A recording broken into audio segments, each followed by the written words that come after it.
Janine Gutierrez mula sa universidad hanggang showbiz icon.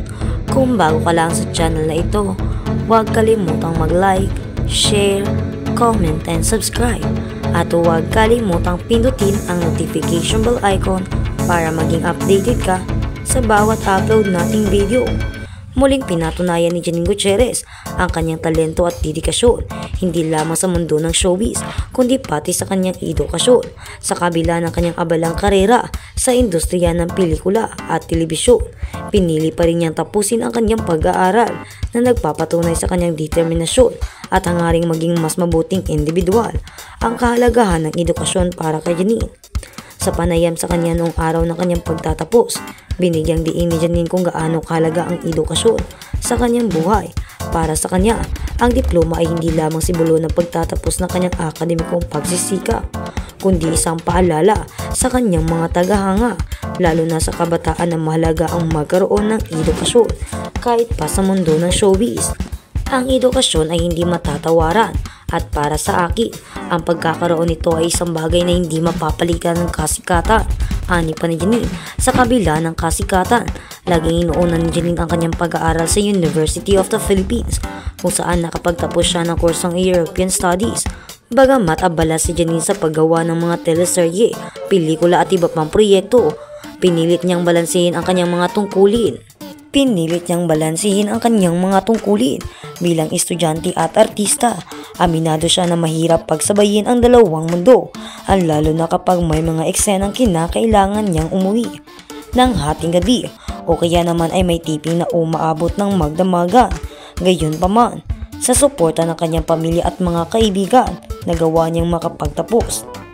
Talagang challenging ni Janine, pero sa tulong ng aking pamilya at mga mentors, naging possible ito. Ngayon proud ako dahil nagawa ko ang parehong aspeto ng buhay ko, bilang estudyante at bilang isang artista. Inspirasyon sa kabataan. Si Janine ay inspirasyon sa maraming tagahanga. Sa araw na kanyang pagtatapos, maraming netizens ang nagpahayag ng kanilang paghanga sa kanya sa social media.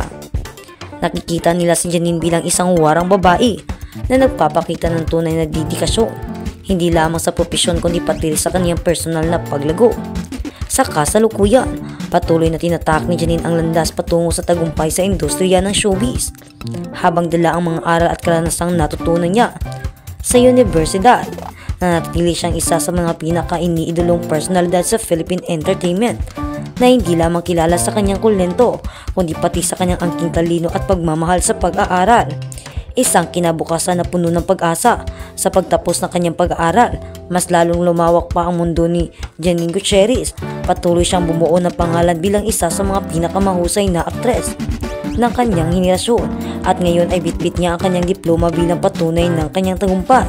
Handa na siyang sumabak sa mas maraming proyekto at pagkakataon, at siguradong patuloy siyang magbibigay inspirasyon sa bawat Pilipino.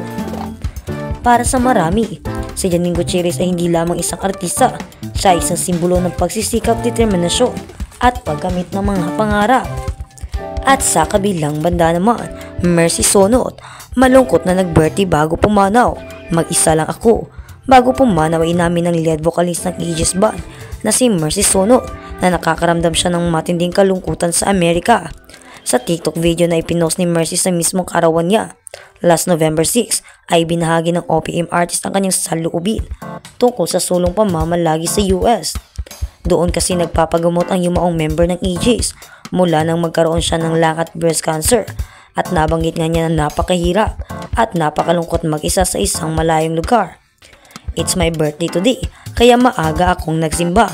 Nagpa-alarm ako ng 6:30 AM para magising maligo para i-celebrate mag-isa ko ang birthday ko.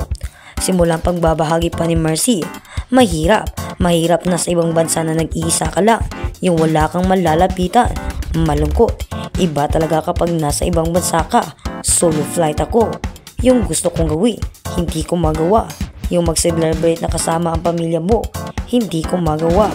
Patuloy pang kwento ni Mercy. Anya pa, iba pa rin sa Pilipinas. Napagtanto ko na mas masaya sa Pilipinas kesa dito. Pero no choice ako dahil kailangan kong magstay ng matagal dahil nagpapagamot ako dito. Sana gumaling ako ng mas mabilis para makauwi ng Pilipinas, sabi pa ni Mercy. Bago siya tuluyang magpaalam sa naturang video, ay muli niyang nasambit ang mga kataga. Ang masasabi ko, one word, malungkot. Kinumpirma ng kabanda at kapatid ni Mercy na si Jolit Sunot ang kanyang pagpanaw matapos ng makipaglaban sa cancer sa pamamagitan ng Facebook. Sa makabilang buhay ang singer habang nakakonfine sa Stanford Hospital and Clinic sa San Francisco, California gabi November 17, November 18 ng umaga dito sa Pilipinas. Siya ay 48 years old. It's with heavy hearts that we share the news of the passing of Mercy, one of the beloved vocalists of Aegis band. She bravely fought her battle with cancer but has now found peace and rest. Mercy's voice was just a part of Aegis. It was a voice that brought comfort, joy, and strength to many. She has touched countless lives, inspiring fans and lifting spirits with every song she sang. Her passion, warmth, and unforgettable presence on stage will forever be cherished in our hearts. Let us come together to celebrate the incredible life she lived and the legacy she leaves behind. Mercy, thank you for the music, the love, and the memories. You will be deeply missed. Ang nakasaad sa official statement ng Aegis na ipinost sa kanilang Facebook page. Magkakaroon ng pre-Valentine concert ang iconic Pinoy rock band sa February 1 at 2, 2025 na may titulong Halik sa Ulan. Pero hindi na nga sila kumpletong magpapagitna sa stage sa mga araw na iyon dahil sa pagpanaw ni Mercy. Magaganap ito sa New Frontier Theater sa Quezon City na magsisilbing comeback ng grupo sa concert scene at bilang regalo na rin sa kanilang mga loyal fans. Kabilang sa mga pinasikat na kanta ng Aegis banda ay ang Halik, Luha, Basang-basa sa Ulan Sinta, Natatawa Ako at Bakit. At habang sa kabilang balita naman, Laika Gay Ronald, inspirasyon sa pagkanta si Mercy Sunot. Hindi maiwasan ng young singer na si Laika Gay Ronald ang malungkot matapos malaman ang pagpanaw ni Mercy Sunot ng Aegis month. Sa isa sa kanyang Instagram story, ibinandera niya ang larawan ng yumaong singer. Amin ni Laika, isa si Mercy sa mga taong hinahangaan niya sa industriya. Isa rin ito sa mga tinitingalan niyang Filipino singers. Isa sa mga inisolo ko at inspirasyon ko sa pag-awit. Saad pa ni Laika, dagdag pa niya, rest in peace ate. Matatandaan nitong November 18 nang maiulat sa publiko ang pagpanaw ni Mercy. Ito ay nangyari ilang araw lang matapos ang kanyang live sa social media kung saan siya ay humihingi ng mga dasal habang nakikipaglaban sa sakit sa lung cancer.